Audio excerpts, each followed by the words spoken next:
Belilah perusahaan yang memperkaya semua pemegang sahamnya dengan adil.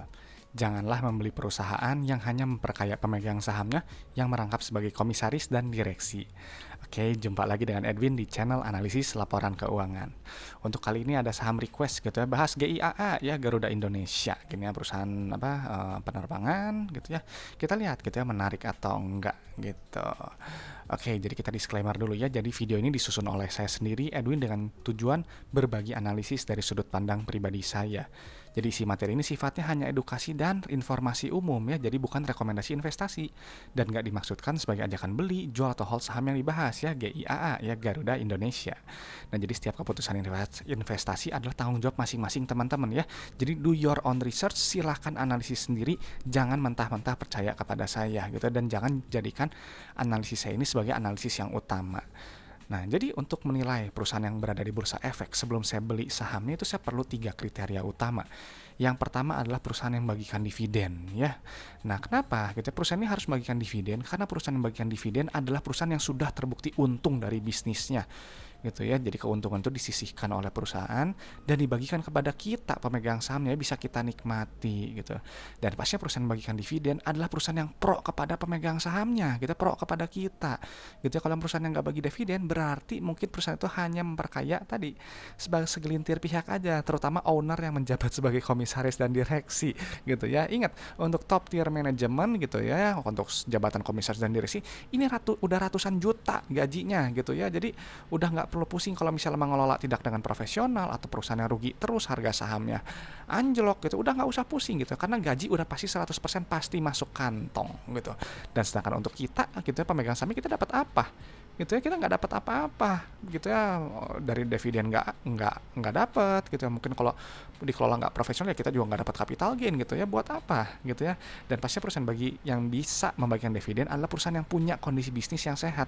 Jadi nggak bisa kalau perusahaan yang rugi melulu atau misalnya utangnya terlalu besar atau misalnya arus kasnya lagi susah, nggak akan mungkin bisa bagi dividen gitu ya, karena prioritas utama dari perusahaan adalah untuk survivalnya dulu, bertahan hidup.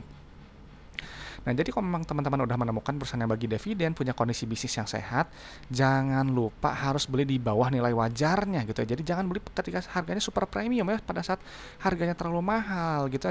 Jangan gitu, karena rawan koreksi gitu. Nanti kalau koreksi ya capital loss ya, nanti kita sendiri akan mengalami kerugian gitu ya. Jadi sebelum kita berinvestasi, gunakan akal sehat Anda gitu ya. Gunakan akal sehat saya juga gitu ya. Ini mengingatkan saya juga.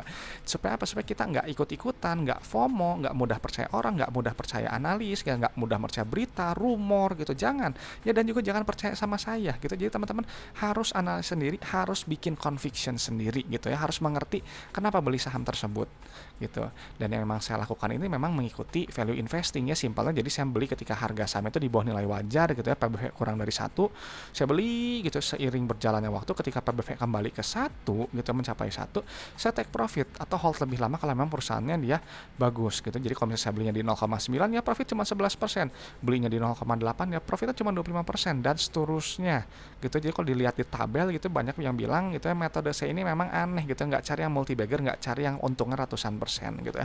Cuman nggak masalah gitu, setiap orang punya strateginya masing-masing, simpel aja gitu ya. Nah, jadi prinsipnya gimana gitu, ini untuk berlaku untuk secara umum ya. Jadi kita untuk harus sabar, harus berorientasi jangka panjang. Nggak bisa kita sebulan, 2 bulan, 3 bulan mengharapkan keuntungan besar, itu nggak bisa gitu ya, kecuali kalau memang kita sangat beruntung gitu ya. Jadi sepengalaman saya itu minimal 1 sampai 3 tahun gitu ya untuk holding periodnya gitu. Dan pastinya kita harus fokusnya pada value ya.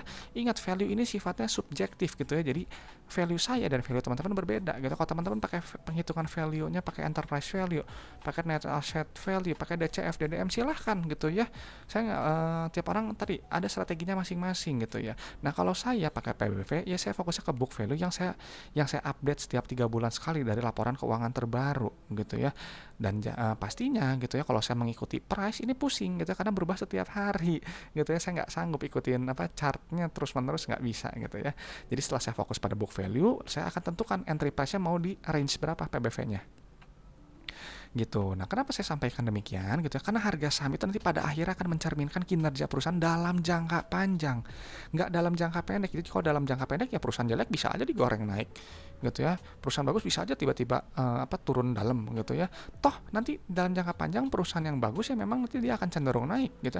Perusahaan yang jelek gitu ketika digoreng, kalau memang buruk sekali, nanti juga akan kembali lagi ke gocap mungkin ya, ke harganya 50 gitu. Jadi jangan kaget ketika teman-teman melihat laporan keuangan perusahaan yang harganya 50 atau gocap atau misalnya lebih rendah, karena biasanya kebanyakan bermasalah gitu ya. Kalau saya tidak mau meresikokan uang saya untuk membeli perusahaan-perusahaan demikian gitu ya. Jadi yang tadi gitu ya, ada juga yang bilang PBV ini sesat gitu ya. Iya betul gitu, sesat gitu ya, karena kalau misalnya kita nggak kombinasikan dengan kriteria lain, banyak PBV itu value trap gitu ya. Makanya saya mewajibkan ini gitu ya, bagi dividen punya kondisi bisnis yang sehat gitu. Nah pastinya untuk saya pakai sedikit dari analisis fundamental gitu. Saya khususnya di laporan keuangannya aja kalau saya gitu, sedikit rasio, dan tadi pakai PBV. Udah gitu aja. Dan kenapa gitu, jadi laporan keuangan ini harus saya pahami dengan benar gitu ya, karena dari neraca laba rugi dan arus kasnya ini nanti akan bercerita gitu ya tentang kondisi perusahaan gitu. Makanya saya senang gitu ya, melihat gitu dari yang terukur aja yang bisa dilihat gitu kan. Kadang kalau kita mengukur manajemen perusahaan kadang kan abstrak gitu ya, nggak ada indikator yang pastinya gitu kan. Kalau ini angka bisa dihitung gitu. Dan nanti dari teman-teman gitu ya, dengan menggunakan pos-pos keuangan yang ada gitu, nanti akan muncul 7 ciri perusahaan sehat berdasarkan laporan keuangan ya. Ini versi Edwin, versi saya gitu. Kalau teman-teman punya bisnis gitu ya, ada nggak yang bertentangan dengan 7 ciri ini ya gitu. Ini ciri perusahaan sehat gitu ya. Apa aja? Bisnisnya sehat, uang kasnya nyata, likuiditasnya cukup, keberlangsungan operasinya baik, bisa bayar dividen, nggak bergantung utang terlalu besar, bertumbuh, berekspansi jangka panjang, dan juga menjaga kepercayaan investornya kita gitu, dan juga kreditornya, pemberi pinjamannya ya. Dan pastinya kita akan diuntungkan lewat valuasi harga saham yang akan cenderung naik kalau perusahaannya bagus performanya, dan juga harga sahamnya akan stabil kalau misalnya ada penurunan jangka pendek yang sangat dalam, nanti dia akan kembali lagi atau mungkin naik lebih tinggi selama kita membelinya itu enggak di harga yang premium. Kita membeli itu ya di harga yang masuk akal lah gitu ya, di harga bawah gitu. Jadi perhatikan harga beli kita. Nah jadi nanti ini Garuda Indonesia nanti akan saya cek gitu ya, dengan di screening gitu dengan 7 syarat utama saya ya. Apa aja? Dividen, saldo laba, PBV, PER, dan pola arus kasnya. Dan nanti teman-teman ini bisa download gitu ya. Nanti akan dipindahkan ke Excel seperti ini, dan teman-teman bisa download gratis ya, linknya ada di deskripsi video, passwordnya ALK Edwin. Oke, atau ya sebelum itu saya mau minum dulu ya, udaranya memang agak kering di sini, jadi tenggorokan ya kering gitu. Minum dulu.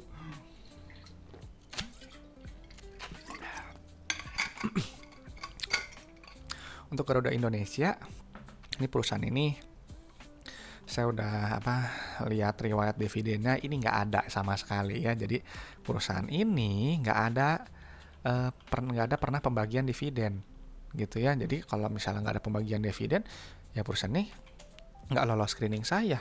Bisa jadi perusahaannya rugi melulu gitu ya. Kenapa gitu? Kalaupun untung berarti cuma untung di atas kertas gitu ya. Kalau misalnya memang ternyata untung dong, ya siapa yang diperkaya gitu ya, apakah kita pemegang sahamnya atau pihak lain? Gitu. Jadi ini perusahaan udah jelas-jelas nggak menarik di mata saya, nggak ada dividennya, buat apa gitu. Nah tapi kita cek ya lebih lanjut ya. Ini cek dulu ya, ini USD ya, ini masih jutaan gitu. Kita pindahin dulu ya ke kursnya yang sekarangnya 2025 Q2.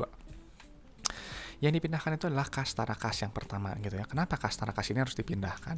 Karena kas tarakas ini adalah uang yang berada di dalam dompet perusahaan gitu ya. Jadi teman-teman kalau punya dompet kan ada uangnya tuh ya, ada rekening juga tuh, kartu ATM. Nah itu semua uangnya itu penting gitu ya. Nah kenapa pentingnya? Karena uang ini digunakan untuk bayar operasional, untuk bayar ekspansi usaha, dan juga untuk bayar pinjaman ke bank gitu. Jadi nilainya jangan terlalu rendah. Kalau terlalu rendah nanti mungkin bisa terganggu salah satu atau mungkin ketiganya gitu ya. Kalau nilai terlalu besar berarti perusahaan itu kurang pintar gitu ya, manajemennya kurang pintar dalam memanage kelebihan kasnya gitu. Padahal kasnya itu kan bisa digunakan untuk yang tadi ya, berbagai tindakan yang menguntungkan kepada kita pemegang sahamnya. Antara lain apa aja? Bayar utang ke bank gitu ya, mungkin bagi dividen lebih besar gitu, mungkin buyback saham treasury, atau mungkin ekspansi usaha gitu supaya perusahaan makin besar gitu ya. Nah itu gitu, jadi cari yang pro kepada kita gitu ya, manajemennya gitu. Setelah itu kita cek gitu ya. Nah ekuitas, nah ini menarik ya, perusahaan ini sangat menarik. Kenapa? Karena lihat nih ya tuh, akumulasi rugi. Jadi kan kalau di sini kan ada namanya saldo laba gitu ya, kan saya bilang saldo laba ini kan penting sekali gitu ya. Saldo laba ini adalah ya total akumulasi keuntungan yang telah dihasilkan perusahaan semenjak perusahaan ini berdiri sampai sekarang gitu ya, 2025 Q2. Nah ini perusahaan ini lihat tuh ya, saldo labanya negatif gitu ya, artinya dia nggak pernah untung, selalu rugi ya. Jadi bisa dibilang Garuda Indonesia dari semenjak pertama kali berdiri ya, pertama kali beroperasional sampai sekarang 2025 Q2 telah mengakumulasikan total kerugian sebesar juta miliar 3,6 miliar USD ya. Nih kalau kerugiannya makin besar gitu, ini berarti perusahaan nggak pernah rugi, nggak pernah untung. Nih saya kasih tahu maksudnya gimana ya. Ini adalah ilustrasi saldo laba ya. Kalau misalnya teman-teman punya modal awal bisnis 3 miliar gitu ya, tahun pertama profit, nilai saldo labanya bertambah, tahun depannya profit, saldo labanya bertambah ya. Lalu tiba-tiba ada kerugian gitu. Nah saldo laba ini berkurang, tapi masih tetap untung kan, karena untungnya masih lebih besar gitu, masih ada nilai saldo labanya. Lalu untung, nah modal akhirnya naik jadi 4,5. Tapi kalau modal awal 3 miliar rugi melulu, lalu sempat untung gitu ya, apakah dengan untung ini akan menghapus total kerugian masa lalu? Tentu saja tidak gitu ya, ini masih rugi gitu. Yang alhasil kalau misalnya dia rugi melulu, modalnya akan tergerus habis gitu. Dan teman-teman lihat kalau perusahaan yang kayak gini, ini artinya perusahaan yang buruk sekali, buat saya bermasalah gitu ya. Perusahaan yang rugi terus, apa keuntungannya gitu ya. Dan perusahaan yang saldo labanya negatif ya, atau akumulasi kerugian atau defisit gitu, nggak akan bisa bagi dividen gitu ya. Jadi kalau misalnya tadi kan kalau dia rugi melulu artinya kan dia menggerus modal, berarti modal harus ditambahkan terus kan, harus suntik modal terus, atau mungkin dari pinjaman ke bank gitu ya. Ini buat apa? Ini udah nggak lolos screening gitu ya, perusahaan ini nggak profitable sama sekali. Nah lalu kita cek, nah ini lebih parah lagi ya, ekuitasnya juga negatif ya. Ini udah nggak ada modalnya. Ya, ini udah buat saya sih red flag yang seperti ini ya. Kenapa gitu ya? Ini nilainya negatif gitu ya, bahkan potensial profit aja nih titik, saya juga nggak ngerti ini nanti di cover YouTube nanti saya tulis berapa minus 100% gitu. Saya nggak tahu nih ya. Ini tuh total equity negatif, ini pasti perlu suntik modal gitu ya, perlu suntik modal. Tuh lihat nih ya, modal awalnya 2 miliar, rugi melulu 3,6 miliar. Jadi perusahaan ini memang rugi terus gitu. Apa yang bisa dilihat gitu, apa yang bisa di ini ya, terlepas nanti harganya mau digoreng naik sampai ke 1.000, sampai ke 10.000, sampai ke 100.000, saya nggak peduli gitu ya, karena saya akan mencarinya yang tadi fokusnya ke performa perusahaannya dulu, bagus nggak, ini baik nggak, bagi dividen nggak, baru setelah itu bicara harga gitu. Jadi kalau misalnya teman-teman yang fokusnya ke harga, silahkan kejar harganya, cuman kalau saya sih enggak gitu ya. Ini jadi perusahaan saya coba aja tulis nanti minus 100% aja deh ya, atau minus 99% aja kali ya buat di YouTube ya, out of topic lagi. Nah jadi ini ya udah ya, rugi terus ya, ini udah jelas ya, PBV nya juga ini udah, ini saya tulis aja X ya, parah sekali. Lalu cek ke bagian pendapatan usaha ya, ini pendapatan usaha, nah ini nih ya 1,5 ya. Nah, kita masukin dulu. Nah, perusahaan yang bagus adalah perusahaan yang revenue terus tumbuh. Tapi kalau misalnya revenue turun gitu ya, semakin lama semakin menurun, artinya barang dan jasa ini semakin kurang disukai customer gitu ya. Dan ini mungkin turun ya, bisa jadi entah faktor apa gitu yang menyebabkan dia dapat, mungkin pesaingnya lebih menguntungkan kali gitu ya, lebih murah gitu. Jadi customer pindah ke pesaing gitu. Nah, nanti si pendapatan ini nanti akan dikurangi oleh harga modal. Itu ya, beban. Nah, tapi di sini nggak ada laba kotor ya, biasanya kadang ada gitu, cuman ini saya nggak tahu saya mau pakai beban yang mana ya untuk kita melihat gross profitnya. Cuman balik lagi ya, ini udah dari awal udah nggak menarik gitu ya, jadi ya lupakan saja gross profitnya gitu ya. Gross profitnya sebenarnya penting gitu karena untuk melihat inti efisiensi perusahaan dan juga untuk melihat kemampuan perusahaan dalam menjual gitu, menempatkan harga barang atau jasa itu jauh di atas harga modal gitu. Jadi makin tinggi gross profit nanti akan makin besar uang untuk net profit ya. Cuman ini kita abaikan aja dulu ya, karena di sini nggak ada gitu. Saya juga nggak mau cari juga lah, ngapain gitu ya. Dan ini lihat tuh udah rugi lagi ya, belum ditambah kerugian lain-lain gitu, rugi sebelum pajak ruginya sekian gitu, rugi berjalan jadi berapa ini, sekian ya, 143 juta USD ya. Jadi perusahaan ini ya lagi-lagi menambah akumulasi kerugian gitu ya, sangat nggak sehat ya. gitu ya, sangat nggak sehat. Saya akan menghindari perusahaan seperti ini. Untuk PR-nya aja negatif ya, itu semuanya nggak lolos screening gitu ya, udahlah kita lewat aja. Nah, jangan pernah berhenti di laba rugi ya gitu ya. Jadi kadang-kadang tadi ya ada mungkin di berita atau analis nanti bisa yang bombastis gitu ya. Mungkin Garuda Indonesia untung besar gitu ya, laba bersih. Cek dulu saldo labanya ya, jangan lupa tadi kan udah saya singgung gitu ya. Keuntungan ini apakah menutupi kerugian sebelumnya? Sudah menutupi? Kalau misalnya belum, masih defisit, artinya perusahaannya ya masih rugi gitu ya. Jadi jangan terkecoh dengan berita gitu ya, teman-teman harus bisa analisis sendiri ya. Nah, sekarang kita langsung cek ke bagian arus kas ya, untuk melihat kemampuan manajemen perusahaan dalam mengelola arus kasnya gitu ya. Nah, ini caranya gimana memvalidasinya? Lihat ini ya, penerimaan kas dari pelanggan ya, receipts from customer, nilai yang paling atas. Nah, lihat nih ya, ini memang rasionya bagus ya, mendekati 100% ya, receive to revenue ratio. Jadi perusahaan mengaku gitu ya, pendapatan 1,5 juta. Nah, tapi uang yang diterima 1,6 juta.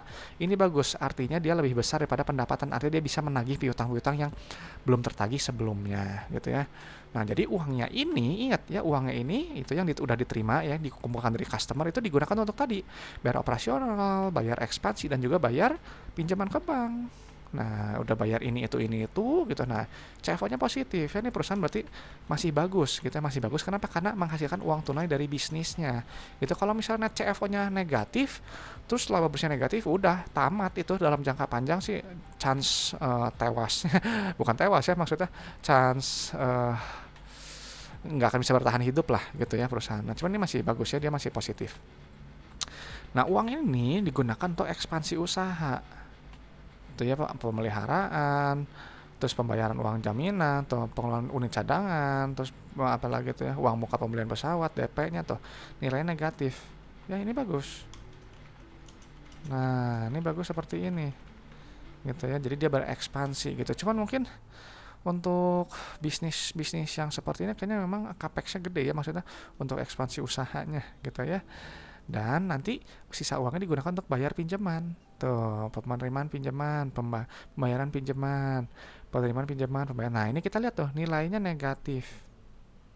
Ya, cari yang seperti ini gitu. Kalau nilai negatif, artinya perusahaan itu berusaha untuk melunasi pinjamannya gitu ya. Cuman kembali gitu, perusahaan ini nggak akan bisa bagi dividen gitu ya, karena ya tadi saldo labanya masih negatif gitu ya, rugi terus gitu ya. Dan juga berat lah, ini kayaknya agak berat juga ya untuk membalikan saldo labanya yang negatif ini jadi positif ya. Tapi memang untuk pola arus kas sebenarnya ini bagus. Sebenarnya dia masih masih plus min tapi ada penurunan kas secara kas. Gitu ya, dari pola sih bagus sebenarnya. Cuman nggak tahu nih ya, DR-nya berapa nih? DR-nya kayaknya cukup gede ya pasti ya biasanya. Yang bisa sebenarnya, ini DR-nya juga, ini kan ini 8 nih, udah nggak ada modal juga ya, jadi udah sangat-sangat nggak sehat secara struktur modal gitu. Oke, jadi kesimpulannya untuk GIAA gimana ya, ya udah jelas ya, perusahaan ini nggak menarik gitu ya, nggak bagi dividen, saldo labanya negatif ya gitu ya, mau gimana bagi dividen juga, aduh ini juga ekuitas juga negatif gitu ya, rugi melulu gitu ya, jadi nggak ada keuntungan juga. Namun secara arus kas ini masih lumayan lah, masih cukup bagus gitu ya. Jadi saya akan menghindari perusahaan-perusahaan yang seperti ini gitu ya. Ini udah sangat-sangat red flag ya. Saya nggak peduli, kembali lagi ya, terlepas harganya digoreng naik, saya nggak akan pernah mencari melirik saham seperti ini gitu. Oke, itu aja mungkin pendapat saya untuk GIAA teman-teman. Jadi nggak tahu nih untuk teman-teman, menarik nggak GIAA? Boleh silahkan kasih pendapat gitu ya di kolom komentar gitu ya, atau teman-teman ada seputar pertanyaan investasi saham boleh disampaikan. Kalau ada request gitu ya, mungkin request akan dipending dulu gitu ya, karena bentar lagi 2025 Q3 akan rilis gitu. Jadi saya akan mengutamakan dulu pembahasan LK-LK yang keluar di 2025 Q3. Oke teman-teman, saya rasa untuk sharing GIA beres sampai sini gitu ya. Semoga bermanfaat, mudah-mudahan bisa memperkaya pandangan teman-teman dalam menilai suatu perusahaan. Oke, saya Edwin dari channel Analisis Laporan Keuangan. Sampai jumpa di video-video berikutnya.